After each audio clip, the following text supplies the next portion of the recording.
Graça e paz. Paz e graça. Amém. Graça é paz e paz é graça. Louvado seja Deus por isso. Muito obrigado, pastorzão, pelo privilégio, pela honra. Uma alegria estar aqui com você, sua esposa, os irmãos. Que bênção nessa manhã participar dessa abertura de um negócio que eu amo tanto, que é a Escola Bíblica Dominical. Amo muito a EBD, e que ela seja cada vez mais escola, que ela seja cada vez mais bíblica. Amém? Escola bíblica. Aí o D de dominical, a gente pode até negociar. O D pode virar dinâmica, didática, divertida, discipuladora. O D eu negocio. Agora, de ser escola e de ser bíblica, eu não negocio de jeito nenhum, irmãos. Tem que ser isso mesmo. Pastor Eli pediu para que eu falasse sobre uma igreja relevante. E de fato, uma igreja relevante é uma igreja bíblica. A capacidade de ser bíblica de uma igreja é o que vai mantê-la ao longo do tempo. Porque as coisas mudam, a cultura muda, a sociedade muda, a gente muda, mas os princípios da palavra de Deus, eles são imutáveis. Então, aí está a imutabilidade da igreja. Ela pode mudar as suas metodologias, o seu formato, ela pode mudar tantas coisas. E eu me lembro, pastor Eli, eu me converti na adolescência. Nunca tinha entrado numa igreja, irmãos. Aos 16 anos, convidado por um amigo, recém-convertido, entrei na Igreja Batista Central, em Volta Redonda, pela primeira vez na vida. Nunca tinha entrado em igreja nenhuma, e nem em nenhum ambiente religioso. Não conhecia nada sobre nenhuma religião, espiritualidade zero. E entrei naquela igreja, numa noite de quarta-feira chuvosa, lá por outubro de 98. E eu, com 16 anos de idade, ouvi um sermão baseado na parábola do filho pródigo, cujo título era Deus é o Pai que você precisa. E para quem não me conhece, meu pai foi embora, eu era ainda um bebê. Então eu cresci sem pai. E devido a isso também veio muita revolta, muita rebeldia. E naquela noite eu ouvi que Deus era o Pai que eu precisava. E quando o pastor Nilson de Márzio desceu do púlpito, abriu os braços e disse: filho pródigo, volta para casa que o Pai te espera de braços abertos. Então eu corri para os braços daquele homem, e desde então eu estou nesse negócio chamado igreja. Mas eu me lembro, e eu falei isso para contextualizar, para você entender. Lá em 98, adolescente, comecei a frequentar os embaixadores do rei, a Unijovem, e virei um rato de igreja, queria participar de tudo, queria fazer tudo. E aí um dia nós estávamos preparando uma peça de teatro, que a gente ia apresentar num congresso lá da juventude da região, e nós estávamos assim, em cima do púlpito, e o púlpito lá era aquele púlpitozão gigante, assim, de madeira, né? Com um microfone preso, assim, no púlpito. E aí a gente vai para lá, vem para cá, e de repente eu com alguns amigos fomos tentar empurrar o púlpito um pouquinho para o lado, porque estava meio que atrapalhando a nossa performance. E tinha uma irmã mexendo em algumas coisas lá, limpando, organizando. Quando a gente botou a mão no púlpito, aquela irmã deu um grito e deu um pulo e falou: tira a mão daí! Aí eu, meu Deus do céu. E eu estava chegando, não sabia como é que funcionava, igreja, eu fiquei, ai meu Deus. Aí ela, você é doido, menino? Aí eu arregalei o olho e falei, o que foi, tia? Aí ela falou, em tempo de você morrer, rapaz. Aí eu falei, que isso, tio? Eu ia morrer? Você não sabe, rapaz, que os homens lá na Bíblia botaram a mão na arca e morreram na hora? Esse púlpito é santo, meu filho. Você está em pecado, bota a mão aí, você cai duro. Aí eu falei, eita.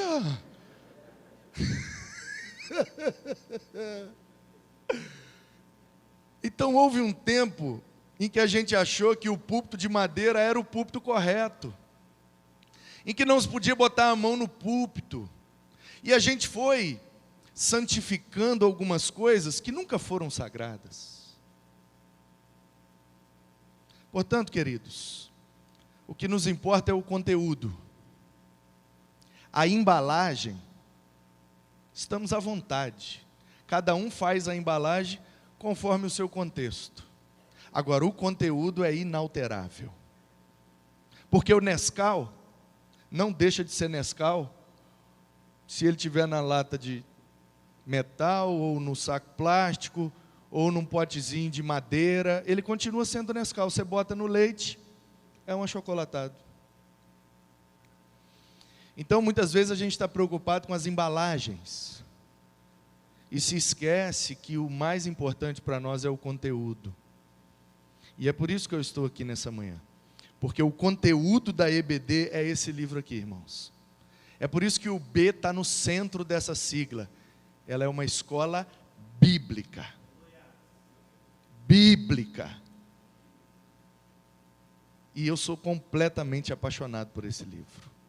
Completamente apaixonado. Amo e invisto para poder entender, compreender e absorver cada vez melhor a mensagem desse livro, porque é a mensagem desse livro que tem mudado a minha vida, transformado a minha história e me feito viver uma vida abundante. Amém? Louvado seja Deus e a sua palavra. Abra sua Bíblia comigo em Atos capítulo 3.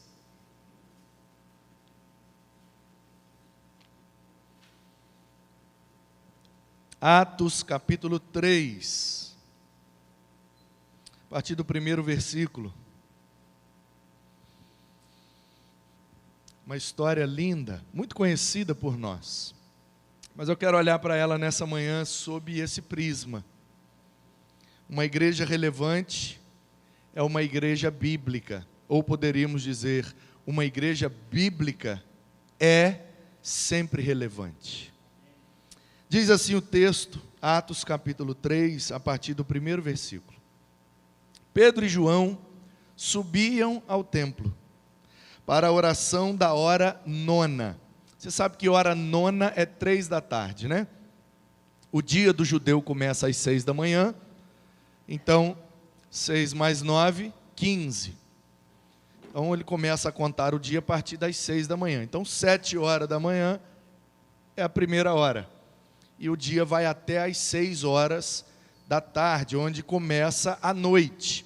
E a noite vai das 6, ou das 18, até às 6 da manhã, dividido em 3 ou 4 períodos de vigílias. Aí depende da época em que nós estamos olhando. Na época do Antigo Testamento, mais numa perspectiva egípcia e depois persa, nós temos 3 vigílias de 4 horas. Depois, numa perspectiva greco-romana, nós temos 4 vigílias de 3 horas. Então, das 18, né, até as 21 é a primeira vigília, de 21 à meia-noite a segunda vigília, de meia-noite às 3 a terceira, e depois de 3 às 6 da manhã a quarta vigília da noite. É por isso que às vezes, em alguns textos, você vai olhar e vai dizer, eles estavam ali na segunda vigília da noite, aconteceu isso, isso e aquilo. Quer dizer, naquele período de tempo, entre aquelas horas. Então, o judeu, ele ao acordar, ele fazia a sua oração. A oração da manhã, que todos nós fazemos. Ô Senhor, acordei. Obrigado porque eu estou vivo, obrigado porque eu tenho saúde, obrigado porque hoje eu posso ser abençoado pelo Senhor, muito obrigado.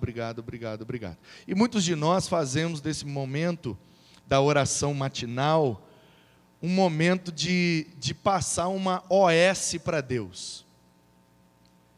E eu fiz isso durante muito tempo, até que um dia eu entendi que eu estava orando errado.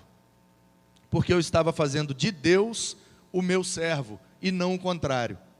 Eu acordava e dizia assim: ó Senhor, obrigado por esse dia.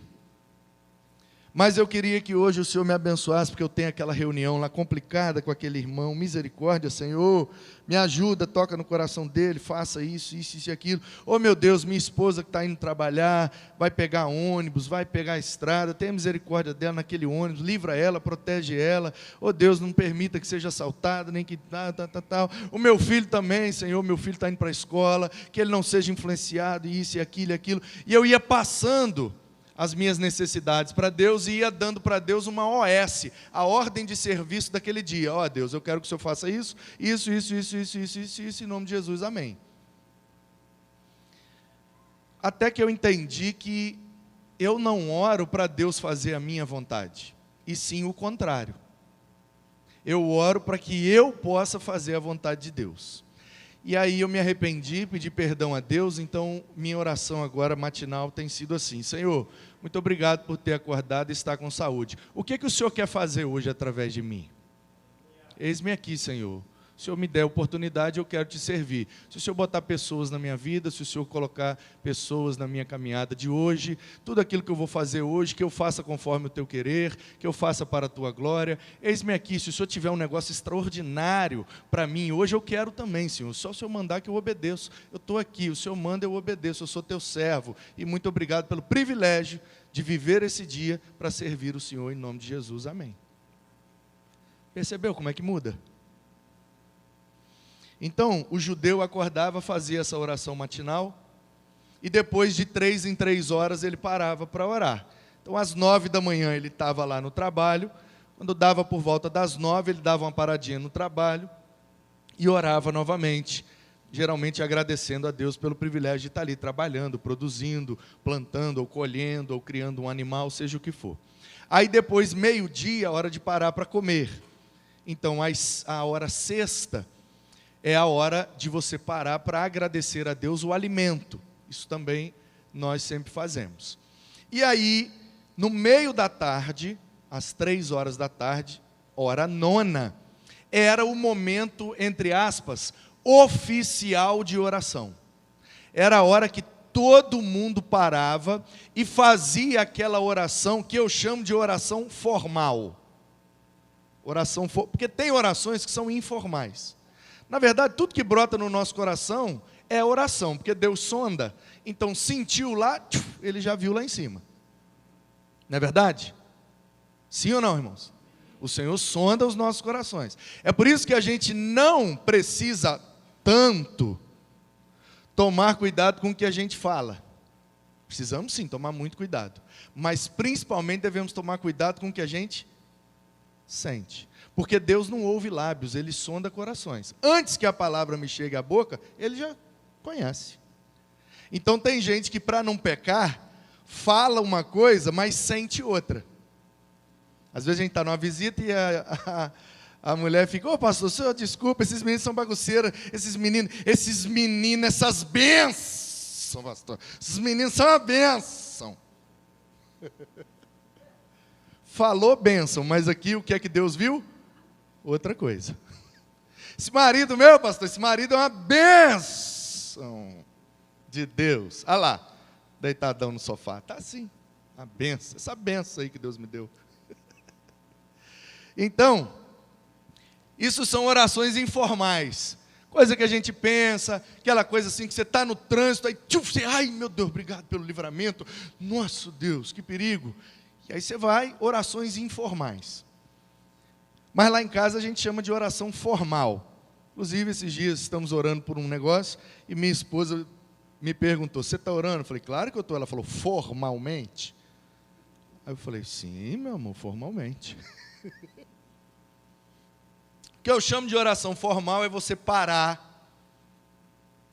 tudo, fechar os seus olhos e conversar de maneira assim mais reverente com Deus. Senhor, meu Deus e meu Pai. E aí você então, de maneira formal mesmo, como se estivesse num culto público. Porque quando a gente vai fazer orações em público, a gente dá uma caprichada, não dá? A gente dá uma caprichada. Então, o que eu chamo de oração formal é essa oração caprichada. Mesmo sem estar em público, você, Senhor, o negócio é o seguinte, é isso. Meu Deus, a situação é essa, eu quero te agradecer por isso, te pedir aquilo, etc, etc, etc. Então, às 15 horas, que é essa hora nona, era esse horário de oração formal dos judeus. E quem estava longe do templo, orava onde estava. Quem, mesmo estando perto, não podia ir ao templo, orava onde estava. Mas, se você estivesse perto e pudesse, o costume da época dizia, vá ao templo na hora nona. E aí, então, eles subiam a ladeira para ir ao templo. E 3 horas da tarde, o sol já está começando o movimento de se pôr. Então, onde ficava o templo, tinham portas, né, cada uma das entradas, e a porta que ficava virado para o leste, então, era a porta chamada Formosa. Por que ela era formosa? Era uma porta gigante de latão, uma espécie assim, um metal muito parecido com o bronze, dizem os eruditos. Então, por volta das 3 da tarde, o sol estava assim num ângulo em que ele batia exatamente nessa porta e ela dava assim um brilho diferente, ela reluzia e ficava parecendo uma porta de ouro, apesar de o metal ser um metal bem simples. Então é por isso que essa porta era chamada Porta Formosa. E é por isso que às 3 da tarde, todo mundo dava uma volta para subir e entrar por essa porta. Porque era bonito, você estar subindo a ladeira para ir para o templo, e o sol batendo naquela porta e reluzindo, e você vendo o povo todo subindo para orar, então já ia criando aquela expectativa.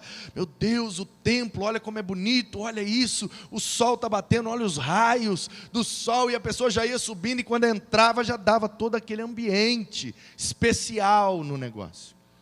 Então o texto diz que chegou 3 da tarde, Pedro e João estavam perto do templo, e era levado um homem coxo de nascença, o qual punham diariamente à porta do templo, chamada Formosa. Por que botava o homem de tarde na porta Formosa? Porque é ali que dá mais movimento. Se o cara precisa pedir dinheiro, é ali que vai passar a maior quantidade de pessoas. Então bota ele ali, é estratégico. E aí ele pedia esmola aos que entravam. Versículo 3. Vendo ele a Pedro e João, que iam entrar no templo, implorava que lhe dessem esmola.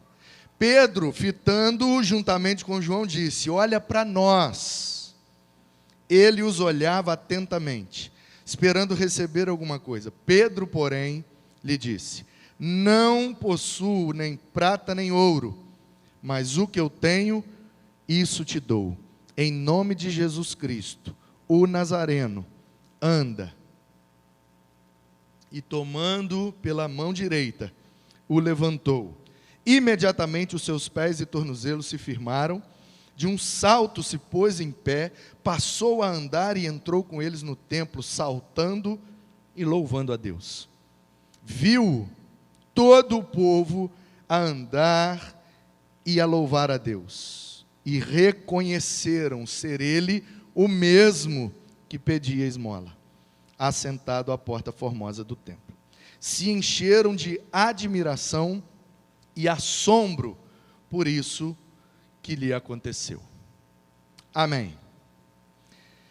Você sabe que o livro de Atos dos Apóstolos, ele não é nada menos que o desenrolar do cumprimento do versículo 8 do primeiro capítulo. Eu explico. Atos capítulo 1, os discípulos estavam meio ainda dispersos, duvidosos, cambaleantes. Então Jesus aparece para eles, já havia aparecido em outras ocasiões, mas de maneira especial chama aqueles discípulos e dá uma ordem para eles. Olha, eu quero que vocês fiquem em Jerusalém. Fiquem, porque eu vou subir e vou derramar o Espírito. Então, fiquem em Jerusalém até que o Espírito seja derramado sobre vocês. Quando o Espírito for derramado, vocês se encherão de poder. Esse Espírito vai dar poder para vocês. Dunamis, ou dínamos, no grego. Então, cheios desse poder, vocês vão poder ser minhas testemunhas. Então, e aí a palavra grega é martiria. Então, vocês serão meus mártires, ou seja, minhas testemunhas. O que faz uma testemunha? Vai diante do juiz, falar daquilo que ela viu ou ouviu acerca do caso. Para julgar, o juiz precisa de toda informação possível. E às vezes alguém viu ou ouviu aquela situação, então é chamado como testemunha, para falar do que viu. O que é que você viu? Não, não vi nada. O que é que você ouviu? Não, não ouvi nada. Então o que você está fazendo aqui? Você não serve para ser testemunha. Então Jesus está dizendo, vocês vão permanecer em Jerusalém, falando tudo que vocês viram e ouviram a meu respeito. Mas vocês não vão conseguir falar isso, se o Espírito não estiver em vocês. Porque assim como Pedro, que me negou 3 vezes, vocês vão ficar com medo de morrer e vai espalhar todo mundo.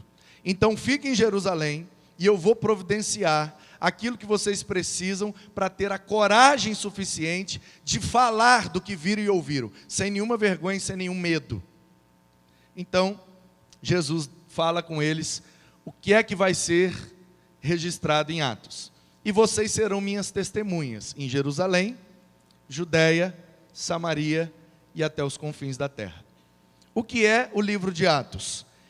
É a narrativa de como o Espírito Santo, e por isso alguns estudiosos dizem que o nome correto do livro não deveria ser Atos dos Apóstolos, mas Atos do Espírito Santo. Então, para não contrariar nenhum nem outro, eu chamo só de Atos, e está ótimo.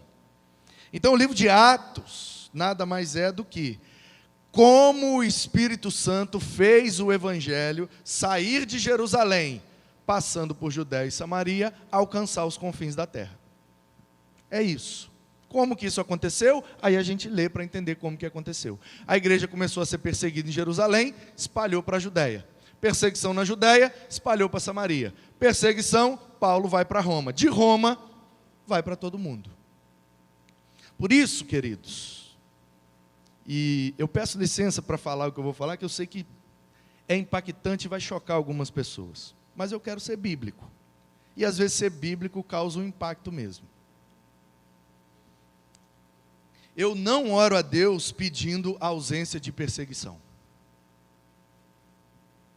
Se você faz, eu entendo, respeito. Mas eu não oro a Deus pedindo ausência de perseguição. O mundo está se levantando, e não sei o quê, e tal movimento, ideologia, estão se levantando, perseguindo. Amém. Eu digo amém para tudo isso. Porque o momento que a igreja mais cresceu e mais se expandiu foi quando ela foi mais perseguida. Ou você não sabe que a maior igreja do mundo é a igreja da China, onde eles são perseguidos, mas estão espalhados aos milhões. Até mesmo na Coreia do Norte, onde a perseguição é extrema, a igreja cresce sem precedentes. Então eu não peço a Deus a ausência de perseguição. Eu peço a Deus que me encha do Espírito, pois Ele me dará poder para ser testemunha, apesar da perseguição. Sem medo de nada. Temor somente ao Senhor. O resto, não precisamos ter medo. Porque o pior que pode nos acontecer é morrer. E onde está, ó morte, o teu aguilhão? A morte não me põe medo mais, porque o meu Senhor venceu a morte. E nele eu tenho vida e vida eterna. Portanto, o pior que pode me acontecer é eu morrer. E se eu morrer, eu estou nos braços dele. Quer coisa melhor? Ai, pastor, queria ter esse poder. Encha-se do Espírito Santo. O Espírito Santo te dá esse poder. Poder para ser mártir. Que no grego é testemunha. Portanto, queridos, o movimento de Deus para levar a igreja de Jerusalém até Jardim Camburi. É assim que Deus fez. É assim que Deus faz. Então vamos olhar agora com uma lupa para esse texto e vamos extrair daqui alguns princípios para nós como igreja, para que a gente seja relevante nesse tempo e cause o impacto que podemos causar como igreja do Senhor. Voltando ao texto, no primeiro versículo, diz que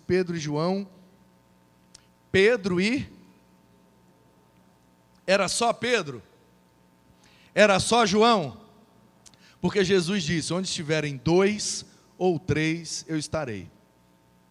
Igreja é ajuntamento, irmãos. Igreja é assembleia. Eclésia é um grupo reunido para ouvir e tomar decisões. É ajuntamento. Não tem como pensar em igreja no singular. Eu sou igreja, mentira. Você é igreja, antibíblico. O Novo Testamento não se refere à igreja em nenhuma ocorrência no singular. É sempre plural. 2 ou 3, vós sois, nós somos, uns aos outros.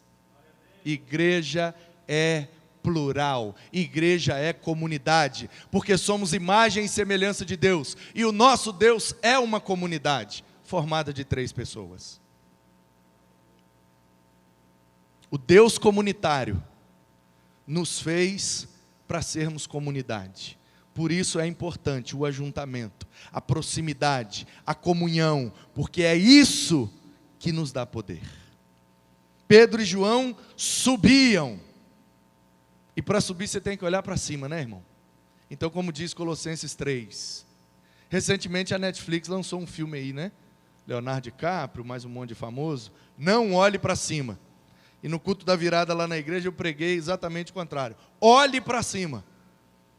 Busquem as coisas do alto, pensem nas coisas de cima, porque é lá que Cristo está assentado, à destra de Deus, e é de lá que Ele intercede por nós, é de lá que Ele enviou o Seu Espírito, é de lá que Ele governa tudo, é de lá que Ele sustenta as nossas vidas. Então, meu irmão, olhe para cima.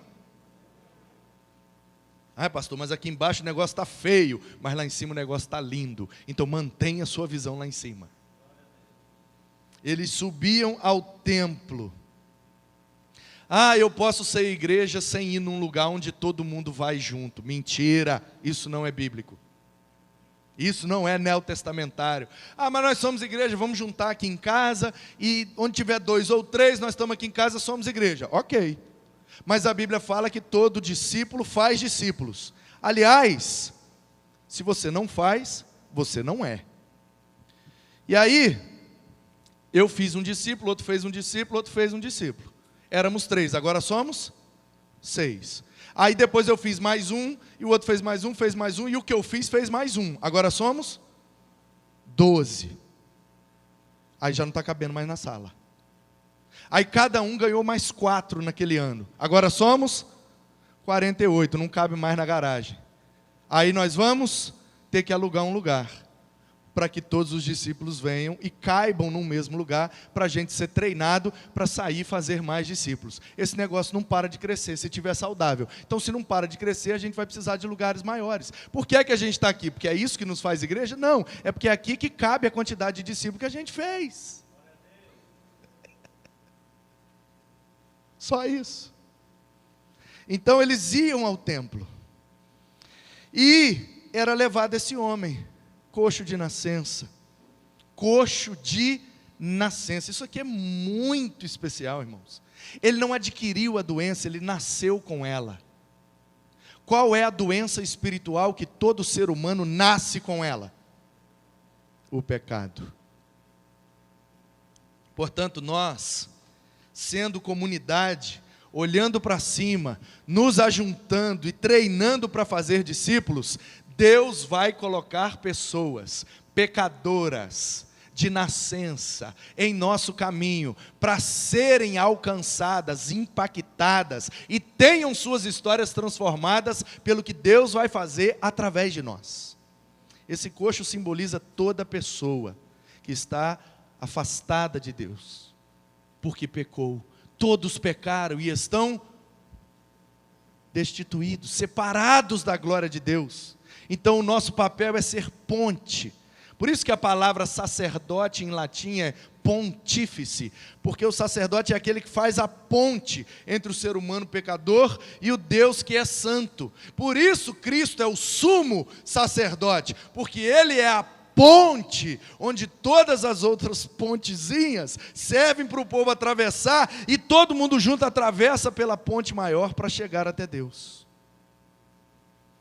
Nós estamos nele, e a unção, disse o João, a unção que procede do santo está sobre nós, e nós somos o seu corpo. Ele é o ungido. Como diz o Salmo 133, a unção começa na cabeça, escorre pela barba e depois pelo corpo todo. Então começa na cabeça. Quem é o cabeça da igreja? Ele é o ungido, mas a unção dele escorre sobre nós, e sendo nós o seu corpo, estamos debaixo da sua unção, para fazer aquilo que ele faria. Porque ele disse, eu vou ali só preparar um lugar para nós, na eternidade, e já estou voltando. Enquanto eu não volto, vai fazendo aí em meu nome. O que é fazer as coisas em nome de alguém? Durante muito tempo eu achava que em nome de Jesus era uma espécie de abracadabra gospel. Tudo que eu pedi com fé, em nome de Jesus, vai acontecer. Então eu quero que essa estante de madeira vire agora uma estante de ouro. Em nome de Jesus. Não aconteceu. Mas eu falei em nome de Jesus. Então eu achava que em nome de Jesus era isso. Uma expressão espiritual, que ao falar algo acontece no âmbito espiritual. Até que eu descobri que fazer as coisas em nome dele é fazer as coisas representando alguém. Então, por exemplo, supor que semana que vem é meu aniversário, e eu quero convidar todo mundo. Aí eu mando uma mensagem, pastor Eli, gostei demais de estar aí em Jardim Camburi com vocês, gostei muito de vocês, queria que vocês estivessem no meu aniversário. Pastor Eli, pode convidar a igreja para vir no meu aniversário. Aí ele vai chegar aqui e falar, irmãos, pastor Manu, que esteve aqui domingo passado, vai fazer um festão lá em Vila Velha, vai alugar um ginásio, e vai ter comida para todo mundo, bebida, vai trazer umas bandas gospel que todo mundo gosta, vai ser um festão, tudo de graça. Então ele mandou eu convidar vocês, eu estou aqui em nome dele, convidando vocês para a festa. Percebe? Eu quero que algo aconteça, mas se eu não tenho como ir lá, eu peço a alguém para fazer me representando. É isso que significa em nome de Jesus. Ele não está aqui agora, fisicamente. Então ele enviou o seu Espírito para que nós o representássemos e disséssemos para as pessoas, olha, Jesus mandou te convidar para uma grande festa. Inclusive, ela é tão grande que ela é eterna. Mas como ele não está aqui, eu estou aqui em nome dele, fazendo esse convite para você. Você aceita ou não? Simples assim. Então, todas essas pessoas que precisam ser convidadas para essa grande festa, estão simbolizadas aqui nesse homem, que tem um problema desde que nasceu. Ele representa todo ser humano. Vendo ele, versículo 3, ele viu Pedro. Viu Pedro. Alguém já disse que os ímpios / incrédulos não leem Bíblia, né? Aliás, eu fiz essa diferenciação porque tem diferença, você sabe, né? Ímpio é uma coisa, incrédulo é outra. Às vezes a gente bota junto no mesmo pacote, mas não. Tem gente que é incrédula. Eu não acredito nesse negócio aí de Bíblia, de Deus, Jesus, nada. Não acredito. Mas ele pode não acreditar e viver de maneira piedosa, é incrédulo. Mas ele é bom filho, bom marido, bom pai, bom funcionário, bom cidadão, gente boa demais, só falta Jesus. Então ele não é ímpio, ele é incrédulo. Agora tem gente que é crente e vive de maneira ímpia. Trata com injustiça seus funcionários, só nega imposto, é um péssimo pai, é um marido ruim, é uma ovelha terrível, rebelde, que a gente pensa até que é lobo. É crente, mas é ímpio. Quem entendeu, diz amém. Então, os ímpios / incrédulos, eles não leem Bíblia. Eles olham para nós. E assim como esse coxo, vendo Pedro, teve uma expectativa em relação a ele, Todos os coxos que Jesus vai colocar no nosso caminho também terão expectativas em relação a nós. Que nós, em nome de Jesus e pelo poder do Espírito de Deus, possamos suprir essas expectativas, atender às demandas, e que eu não seja nunca aquele que alguém olha e diz assim: eu ir para a igreja para ficar igual aquele cara? Não vou nada. Que Deus me livre disso, de ser essa referência. Então o cara viu Pedro, e viu João, e eles estavam entrando no templo, e ele implorava para que desse uma esmola. Às vezes as pessoas não usam palavras, mas elas estão sempre implorando por aquilo que elas necessitam. Cada um demonstra de um jeito, mas o certo é que todas estão implorando. Nem sempre elas vão dar sinais claros, nem sempre elas vão usar esse verbo: eu te imploro, tenha amizade comigo, eu te imploro, me influencie pelo seu relacionamento, eu te imploro, me dê atenção, eu te imploro, me leva para a igreja. Elas nem sempre vão falar isso, mas o certo é que elas estão sempre desse jeito.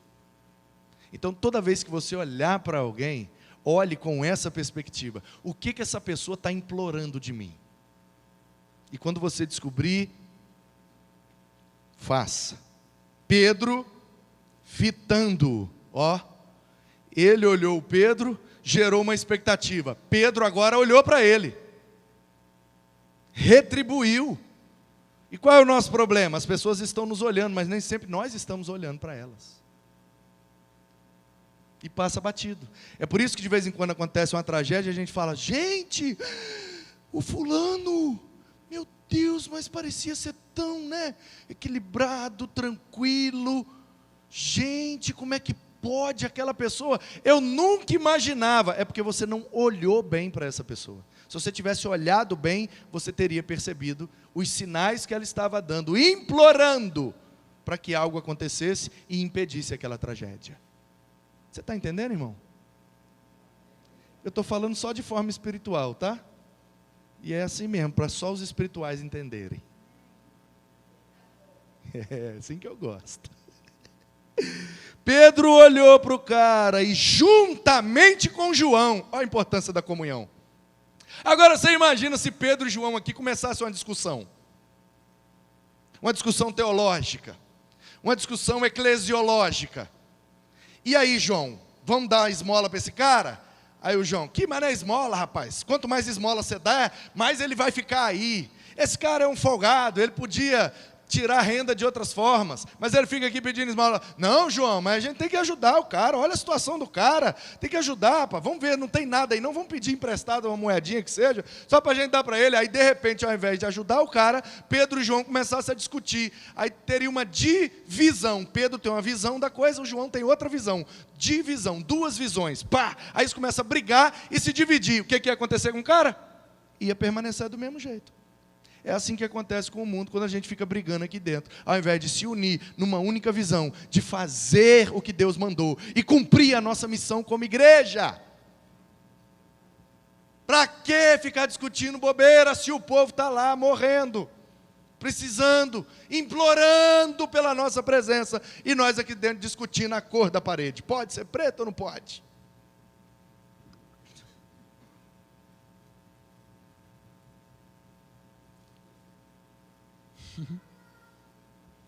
Vou pegar mais leve.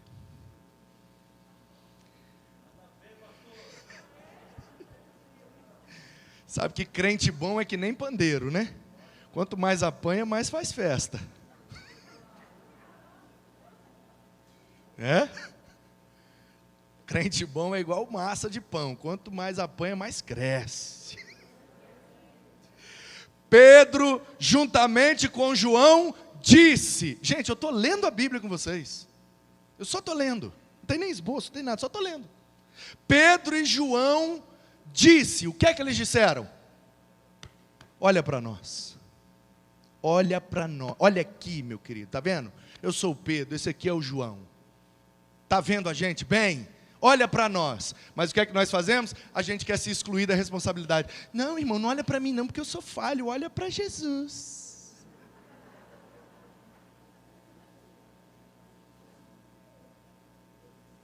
Mas como é que Paulo ensinou a igreja? Imitem a mim, porque eu imito a Cristo. Ou a gente chama essa responsabilidade, ou a gente não vai causar impacto nenhum no mundo. Eu quero ver ainda nos nossos jovens chegar na universidade, e o meu filho está no 2º ano de veterinária, e eu sei que ele não fez isso, mas eu oro por isso, e penso nisso, e tento fazer com que isso aconteça, mas o meu sonho é ver os jovens chegar na faculdade, no primeiro dia de aula, subir na cadeira e dizer, deixa eu dar uma notícia aqui, só um minutinho, professor, dar uma notícia aqui para vocês, eu sou crente, sou santo, piedoso, vocês querem ser o melhor aluno da faculdade? Olhem para mim, precisar de ajuda eu estou aí, Deus abençoe vocês.